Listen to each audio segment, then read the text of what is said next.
Hélène, hier on a fait un petit atelier sur les Skyblog l'après-midi pour montrer un peu un usage massif de l'intranet.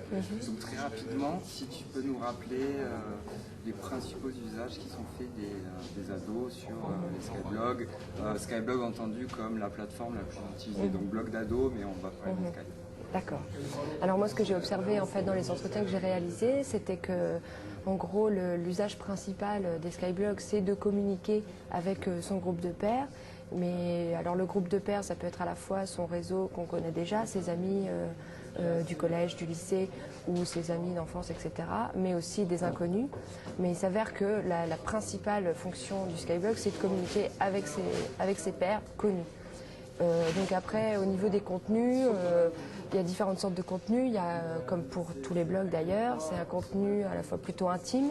Et là, on va essayer de gérer un petit peu le type de public, une partie de son réseau personnel qui vient voir le contenu, quand c'est un contenu très intime. Il va y avoir un contenu qui touche à toutes les activités collectives qu'on fait ensemble. On m'a souvent parlé d'albums photos interactifs pour le groupe. Il y a aussi tout ce qui est présentation de son réseau personnel, c'est-à-dire qu'on va mettre une image de chacun des membres du réseau et expliquer en gros les qualités de la personne, les qualités de la relation, la durée de la relation, parfois même la position de la personne dans son réseau. Ensuite, il va y avoir des contenus un peu plus larges sur ses pratiques et ses goûts culturels. Et là, on va essayer de partager des informations, du contenu sur ses goûts, avec là plutôt des inconnus. Et enfin, un contenu sur les idées, l'opinion. On va essayer de créer du débat. Moi, j'ai par exemple des idées de débat sur l'homosexualité, par exemple, sur le port du string à l'école, des sujets qui touchent beaucoup les adolescents. Voilà ce que je peux dire. Deuxième petite question, si tu peux nous redire un peu l'articulation des usages des Skyblog avec d'autres outils de type MSN Moi, ce que j'ai vu dans les entretiens, ce qu'on me dit beaucoup, c'est que le premier usage qu'on fait, on parle vraiment des usages là, de l'Internet, ça va être d'abord d'aller voir sur les chats, donc voir des inconnus, essayer de tester les identités, etc., explorer les autres mondes sociaux.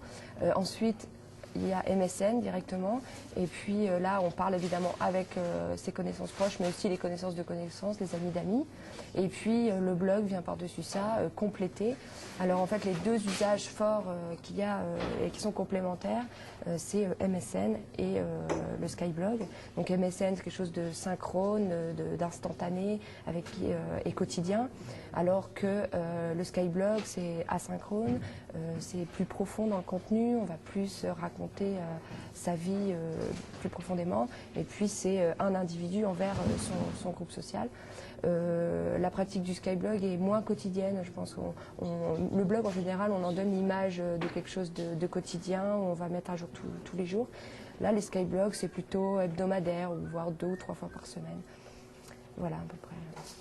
Ok, une question un peu plus perfide, un peu plus subjective. Il y a 4 800 000, c'est ça, Skyblog en France. Tu penses que ça va continuer à grimper ou c'est un effet de mode ou les jeunes vont finir par passer à autre chose si demain d'autres outils sortent? Déjà, il y a 4 800 000 blogs, même 900 000 maintenant, mais il y a que entre guillemets 2 500 000 pseudonymes, donc à peu près peut-être 2 blogs par personne. Donc il n'y a pas un blog unique. Donc sûrement blog collectif, blog individuel. Moi, ce que j'ai vu, j'ai pas interrogé les collégiens, j'ai interrogé des lycéens, mais je vois quand même des différences entre la seconde et la terminale. C'est-à-dire, par exemple, pour reparler de MSN, en seconde, c'est surtout MSN, le blog à côté. En terminale, on va peut-être un peu plus délasser MSN et plus faire du Skyblog. J'ai vu aussi des cas en fait que le Skyblog servait de passage pour ceux qui partaient du lycée pour aller en études supérieures, rester en contact avec ceux qui étaient à l'intérieur du lycée. Mais je pense que le Skyblog est vraiment... 97% des Skyblogueurs ont entre 13 et 18 ans. Donc ça, c'est vraiment quelque chose de très important. C'est vraiment le moment adolescent. Et je pense que si vraiment la pratique du blog est une pratique que la personne apprécie et a envie de continuer, sortira sûrement de la plateforme Skyblog pour avoir aussi un graphisme, des fonctionnalités en plus. J'ai vu beaucoup de Skyblogueurs partir de Skyblog pour aller faire un blog ailleurs. Ok, merci. Voilà. Petite dernière, ce genre d'atelier un peu interdisciplinaire, ça Ça rehausse l'image des Skyblog.